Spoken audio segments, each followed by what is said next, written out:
আজ যেহেতু প্রতিদেবের একটু সকাল সকাল ডিউটি যেতে হবে, তার জন্য আমিও ঝটফট করে রান্নাঘরে চলে এলাম ব্রেকফাস্ট বানাতে। সত্যি বলতে কি জানো তো, মা চলে যাওয়ার পর থেকে না আমার একা সব কিছু গোছাতে একটু বেশি কষ্টই হয়ে যায়। না না, কাজের জন্য না, শুধু যে কাজ করার জন্যই মা থাকে সেটা নয়, মাথার উপরে একজন গার্জেন থাকা খুবই দরকার। আমার মতে তো মনে হয় পরিবারে যদি একজন বড় কোনো সদস্য থাকে, তাহলে যে পরিবারের ছোট সদস্যরা আছে তারা অনেক কাজে রিলিফ পায়। যাই হোক, আজকের মতো অনেক জ্ঞান দিয়ে ফেললাম। সো হ্যালো এভরিওয়ান, আমি Sunanda and welcome to my mini blog. আর সকালের কাজবাজ কমপ্লিট করে আমরা তো বসে পড়লাম ব্রেকফাস্ট করতে। আর আজকের ব্রেকফাস্টে ছিল গতকালের লেফট ওভার চিকেন আর গরম গরম রুটি। আর ব্রেকফাস্ট কমপ্লিট করে ও তো বেরিয়ে পড়লো ডিউটির জন্য। আর এপাশে আমার ভাবনা চিন্তা শুরু হয়ে গেল যে আজকে দুপুরের লাঞ্চে আমি কি বানাবো।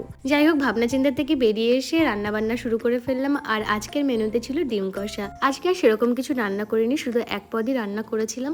যেহেতু আজ দুপুরে ও আর আসবে না আর আমি একাই লাঞ্চ করবো, সেজন্য আমি আর সেরকম কিছু রান্না বান্না করিনি। আর তারপর সন্ধ্যা সন্ধ্যা নাগাদ আমরা একটু বেরিয়ে পড়েছিলাম বাজার করার জন্য। আমাদের কিছু মুদিখানা জিনিসপত্র কেনাকাটা ছিল, তো সেগুলো কেনাকাটা কমপ্লিট হয়ে গেল তাড়াতাড়ি। আর তারপর তো ও হঠাৎ করেই আমাকে নিয়ে গেল এই ক্যাফে রুফলিংয়ে।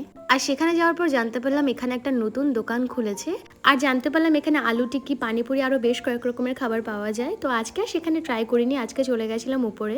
আর যেহেতু আমাদের যাওয়ার কিছুক্ষণ আগেই বৃষ্টি হয়েছিল, সেই জন্য জায়গাটা পুরো জল জল হয়েছিল। আর আমরা তো গিয়ে দেখি পুরো ফাঁকা, কেউ নেই, মনে হয় বৃষ্টির জন্যই কেউ ছিল না। যাই হোক, তারপর তো আমরা অর্ডার করে দিলাম হোয়াইট সস পাস্তা আর একটা কোল্ড কফি। আর যেহেতু হোয়াইট সস পাস্তাটা ওর খুব প্রিয় একটা খাবার, ওর কাছে তো ভালোই লেগেছিল, কিন্তু আমার তো একদমই পছন্দ হয়নি, যেটা আমার মুখ দেখলেই বোঝা যাবে। জানি না কেন, বাট কোল্ড কফিটাও আমার কাছে মোটামুটিই লেগেছে। যাই হোক, তারপর আর কি টাকা পয়সা জলাঞ্জলি দিয়ে বেরিয়ে পড়লাম বাড়ির উদ্দেশ্যে। তো আজকের মতো এই পর্যন্তই, আবার দেখা হচ্ছে নেক্সট একটা ভিডিওতে। বাই।